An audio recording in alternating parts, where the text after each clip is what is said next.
come to work. We're rooting for the Dolphins. Our mighty, mighty Dolphins. We're rooting for the Dolphins. Our mighty, mighty Dolphins. We're rooting for the Dolphins. Our mighty, mighty Dolphins. We're rooting for the Dolphins. Our mighty, mighty Dolphins.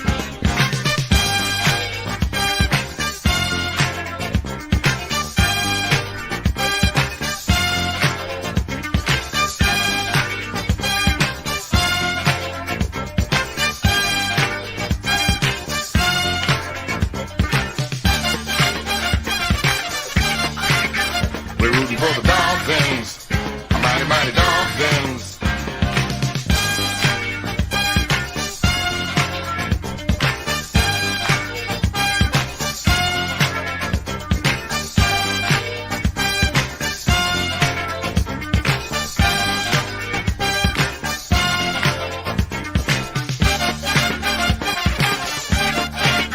We're rooting for the Dolphins, our mighty, mighty Dolphins. We're rooting for the Dolphins, our mighty, mighty Dolphins. We're rooting for the Dolphins, our mighty, mighty Dolphins. We're rooting for the Dolphins, our mighty, mighty Dolphins. We're rooting for the Dolphins, our mighty, mighty Dolphins.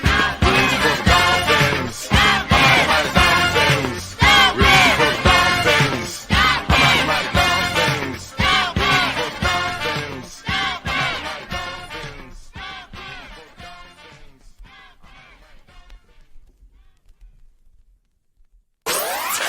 You're listening to the DolphinsTalk.com podcast network.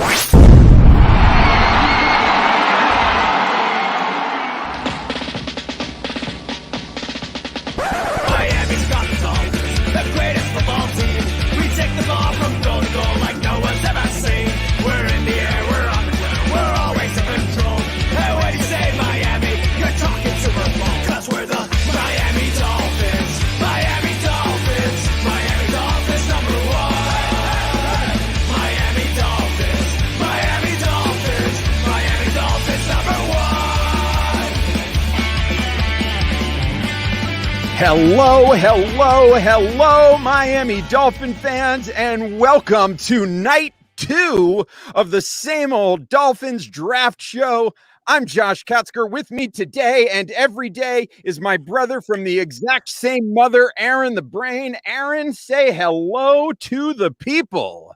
Hello to the people. Do I break the news? I'm pretty sure everybody here probably just saw it. You can break the news. Hold on, wait. You have to wait because first we have to do this.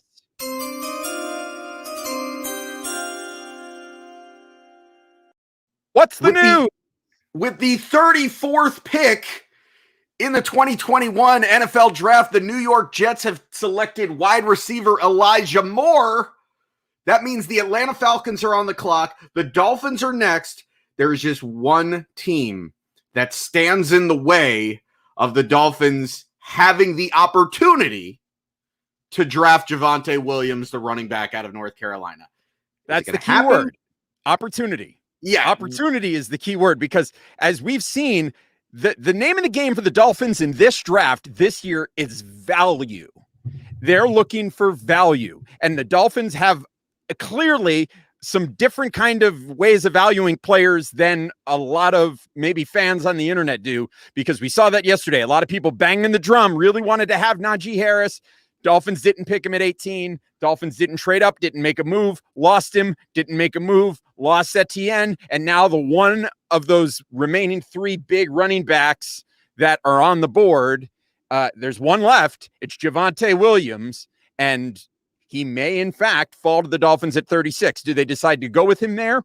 We don't know. We'll find out in a few moments. But as we said, today is all about value. The Dolphins have a lot of different options at a lot of different positions, because there's still a lot of great tier 1 first round talent out there that has fallen into the second round. And it's on the offensive line. It's at center. It's at tackle. There are linebackers out there that the Dolphins are interested in. There are safeties out there that the Dolphins can be interested in. A lot of ways the Dolphins can go here, both at 36 and later tonight at 50 and 81. Oh, we've got a trade. This is good. This is good. The Falcons have traded their pick to the Denver Broncos.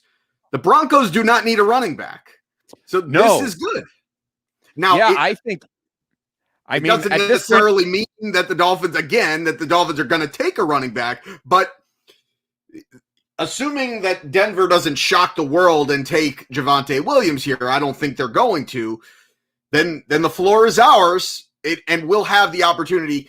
And we could talk about the different ways that we could go with this pick if you'd like. But I know that most Dolphin fans right now are probably giddy about the idea of drafting Javonte Williams at number 36, especially after taking the best edge rusher on the board at 18 with Jalen Phillips. So you've got this potential, dream scenario where you took they'll say it's the top receiver on their board. I don't know if he is or not, but they got one of the top receivers on their board. They got the top pass rusher on their board, and now they're going to have the opportunity, if they'd like to get the top running back on their board, and then maybe even they get one of the top centers on their board. I mean, it'd be amazing if they can pull off that quadruple.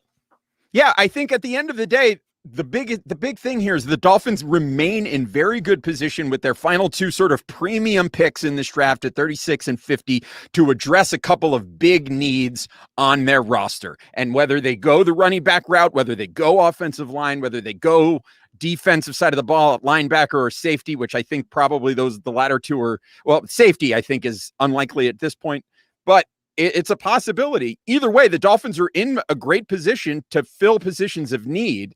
And we'll talk more about the running back position specifically in just a moment. But first, we got to send a quick thank you to our friends at finheaven.com. Hey, everybody at FinHeaven, thank you for joining us. It's the official message board of DolphinsTalk.com. So make sure you're there. If you're into message boards, that's the place to be, finheaven.com. Also, a shout out to our friend Efren, who's been creating the graphics that you're seeing this evening on the YouTube stream. If you're listening on podcast form, he created the graphic that is in your podcatcher for you. So the same old Dolphin Show logo, the Dolphins Talk logo, he's the one that created that stuff. So give him a follow if you would on Twitter at Fins, PHINSFB. That's at FinsFB. That's our friend Efren. Of course, we also have to remind you that the same old Dolphin Show is sponsored by Manscaped. So make sure you head on over to manscaped.com, use the promo code DolphinsTalk and save 20% off your order and get free shipping so you can get a good deal on some elite men's grooming equipment. And I'm telling you, this is really good stuff. All right, we've got a little bit more breaking news, so here it is.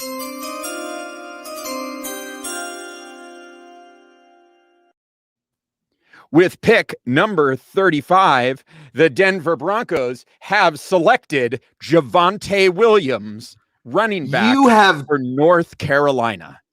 You got to be kidding me. That's brutal. Unbelievable. We got sniped again.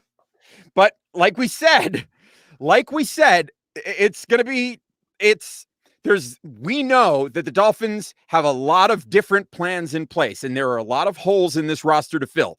That's a bummer. But again, before you start flying off the handle, because I know that there are a lot of people out there that are going to be very upset about this, that the Dolphins are missing out on this running back.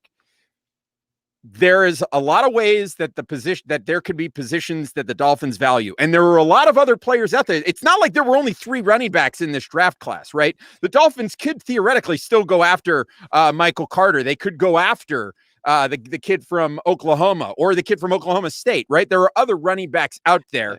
And Michael Carter, a lot of people are still very high on. He might not be in that top 3 tier with those other guys, but he's still somebody that people are high on. Dolphins pick is already in, which makes me think that maybe they weren't going running back, or they already had their thoughts on somebody. The pick is already in. But the thing that I want to say to you here, as we wait for this announcement to be made as to what the pick is, the Dolphins have already they've already upgraded their running game by adding Jalen Waddle. If they add another offensive lineman in this draft, which I think all of us expect them to do, they've upgraded the running game, because when you add stretch receivers and you upgrade that, you're adding that space in the middle of the field. You're not going to have teams stacking the box against the Dolphins.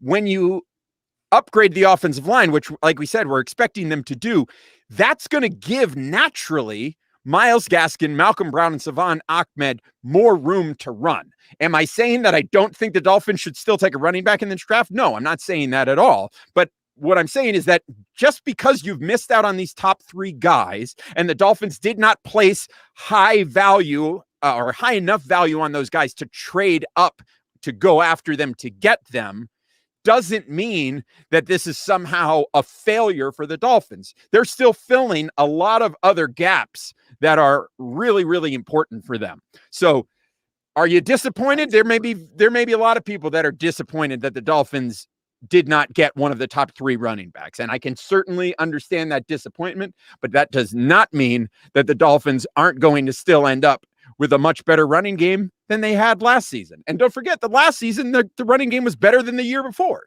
So there are things that you can do by making incremental improvements. The team overall is going to get better. So now we are just moments away from the Dolphins making their pick at number 36 in the draft. Look, it's the Isley brothers. That's pretty incredible. The Isley brothers making the Miami Dolphins. This has to be offensive line.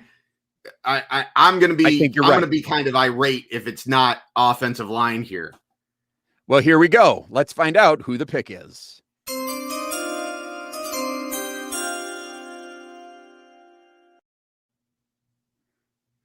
The Miami Dolphins with the 36th pick in the NFL draft have selected, they've gone safety, Javon Holland, safety from Oregon. Well, that is something that I don't think we expected. I said maybe there was a possibility. That was the least likely thing that I thought that they were going to do here, but they've selected Javon Holland, a second team all Pac-12 safety out of Oregon.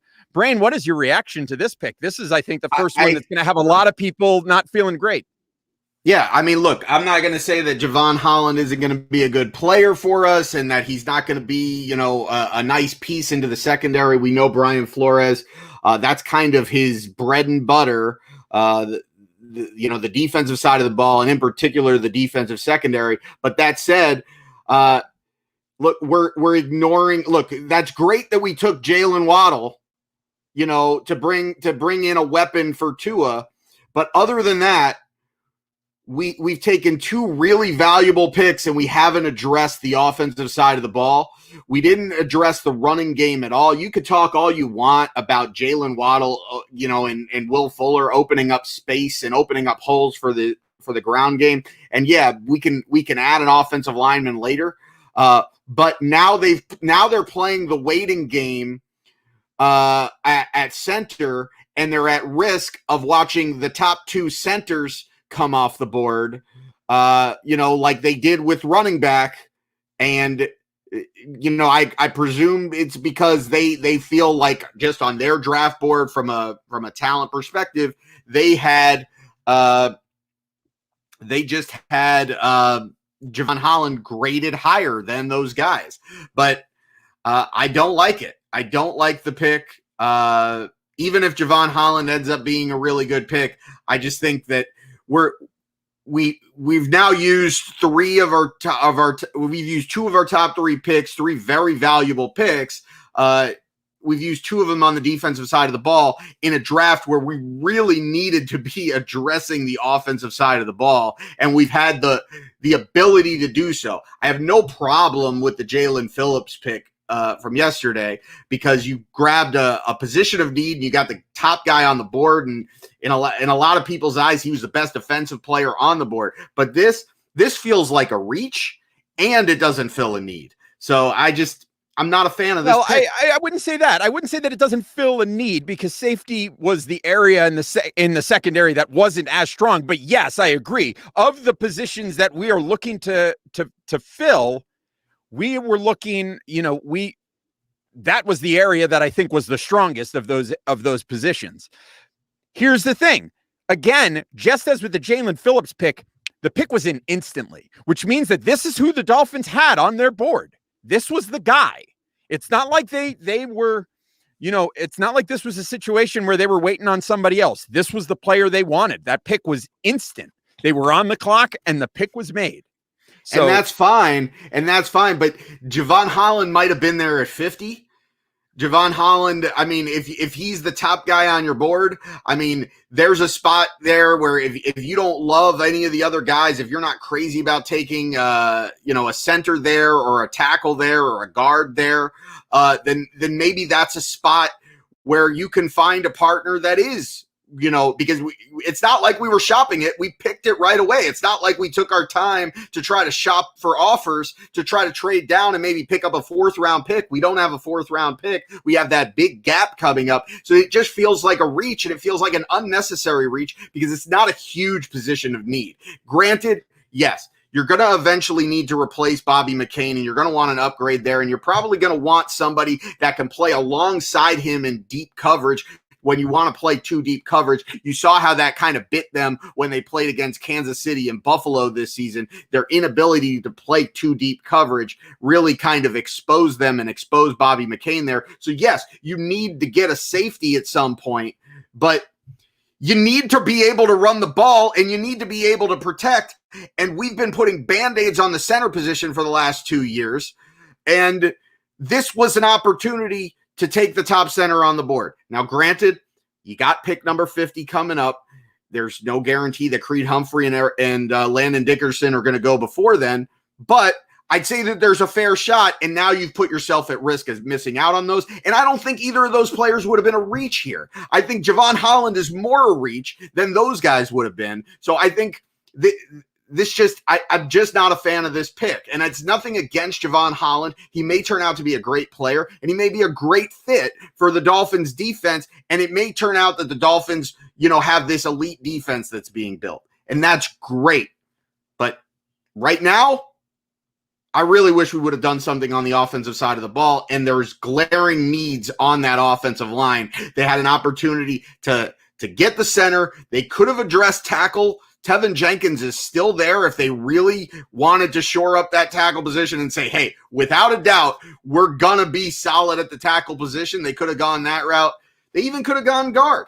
But they went safety, and it was a reach, and I don't like it.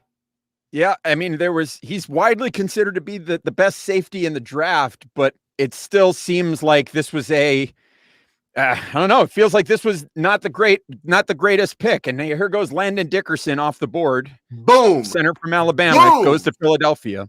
So Philadelphia gets their second Alabama pick of the draft. So there goes one of the centers. So this is a little bit of a bummer, a little bit of a head scratcher here, but there's still a possibility the Dolphins, listen, again, this was a draft about value. And if this was a guy that the Dolphins really thought they needed to have, this is where they got him. I don't know that I agree with this. I would have much rather seen a couple of other positions be filled here, but needless to say, this is where we're at. And it's a kind of a disappointing pick, but either way, we're going to be with you here tonight as the Dolphins have at least 2 more picks to make at this point in time. They've still got pick number 50 and pick number 81 to come. And hopefully those 2 picks will have us feeling a little bit better than we are feeling right now with this pick of Javon Holland. Again, the safety from Oregon is who the Dolphins go with at the 36th pick. And this is really, I think this is one of those where it's kind of out of left field. I think most people did not expect this. And I think there may be some people out there that really value this guy. And there are probably a lot of people out there, analysts, you can see them already, that are out there telling you that this is a really great pick for the Dolphins and that this is a really great player. And I have no doubt about that. But again, I think there were other positions where there was greater need, and the Dolphins failed to address that here. So this is a little bit of a miss for me, but still a long way to go in this draft. And maybe the Dolphins have players that they feel that they can get a little bit later on, or they've got some other plans, and we're going to find out what those are. In the meantime, make sure that you are following me and the Brain on Twitter at Amplified to Rock. You can read that right there at the bottom of your screen. At Aaron the Brain over there. At Same Old Dolphins is the show. Make sure that you hit the like button on this stream if you're watching on YouTube. Make sure you're subscribed to the Dolphins Talk YouTube channel. Make sure you're following at Dolphins Talk on Twitter, and you will make sure that you are notified and ready to go as soon as we go live, because we are going to continue going live for each of the picks to come this evening. And if the Dolphins should make a move, if they make a trade, we'll be here to talk about it. And hopefully, as I said before, the moves that happen for the rest of the night are moves that we're feeling a little bit better about than the move that has just happened here. Brain, anything left to say before we wrap up this first live segment of the evening?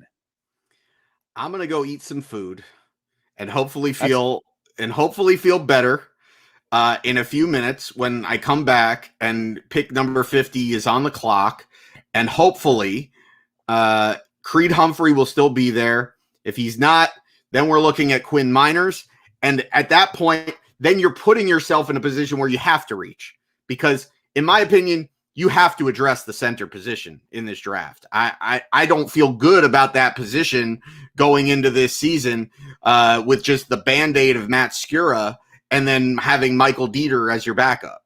I think you had an opportunity, and you still may potentially have an opportunity to get a top-tier center to hold down that position and be the rock on the interior of your offensive line for the next decade.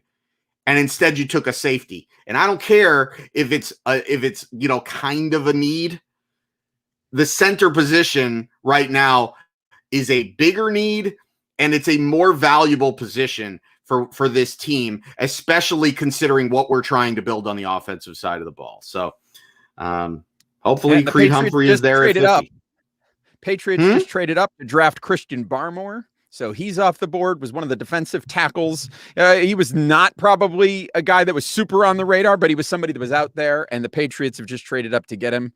So listen, can't judge this draft by what other teams are doing, but we're a little disappointed right now. This is the first time in this draft that I've been genuinely disappointed. But anyway, we're going to be back a little bit later on the Dolphins Talk YouTube, on Twitter, on the I Am a Miami Dolphins Fan Facebook page. So make sure you head over there and give us a follow there as well.